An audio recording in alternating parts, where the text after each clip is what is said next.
discrimination and corruption are two different things. True peace can be achieved only by helping to reduce the suffering of others in this world. One of the good stories is the Selfilsh scholars. Do you know about the story? So today, Anthonia Audisheren, is going to tell you a story about the scholar are looking for their soul and true spirituality. Are you curious about it? Let's dive in. In ancient Kyoto, a devout Shinto scholar lived a simple life, but he was often distracted from his prayers by the bustling city.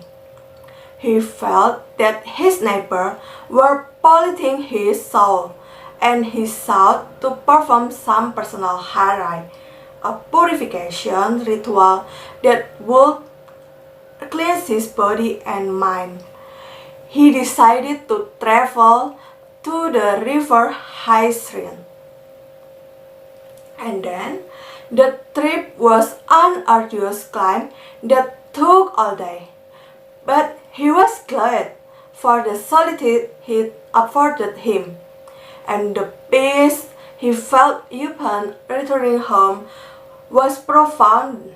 The scholar was determined to maintain this clarity for as long as possible, and resolved to make this pilgrimage another 1999. He would walk the path alone, ignoring any distraction, in his quest for balance and never straying from his purpose. The man was true to his word, and as they stretched into weeks, he walked through driving rain and searing the sun. Over time, his devotion revealed the invisibility world of spirit alongside our own. He began to sense the kami, which animated the rocks underfoot, the breeze that cooled him, and the animal grazing in the field. Still he spoke to no one, spirit or human. He was determined to avoid contact with those who had strayed from the path and become polluted with gegari. This taboo of defilement hung over the sick and diseased, and those who defiled the land or committed violent crimes. Of all the threats to the scholar quest for spirituality purity, Gegare was the greatest. After paying his respect for 80 times, he set out for home more time. But as darkness fell, he heard strange sobs in the night air. The scholars tried to push forward and ignore the moans, but the desperate cries overwhelmed him. Grimacing, he felt his path to follow the sound to its source, to a cramped cottage with a woman crumpled outside.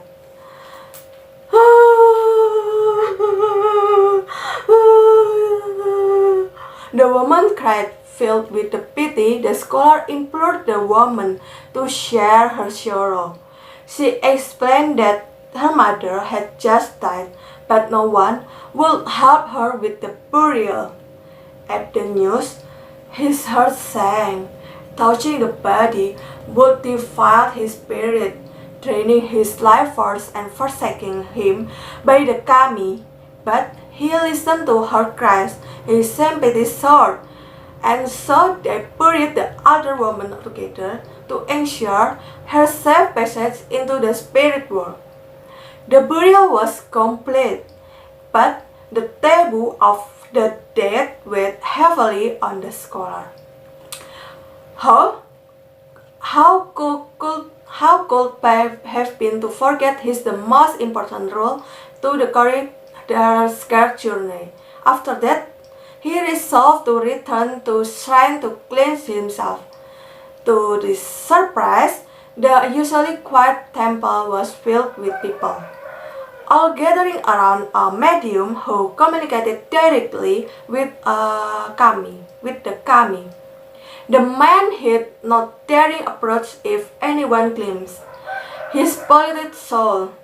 But the medium has other ways of seeing and called him forward from the crowd. Ready to forsake, the scholars approached the holy woman, but the medium merely smiled.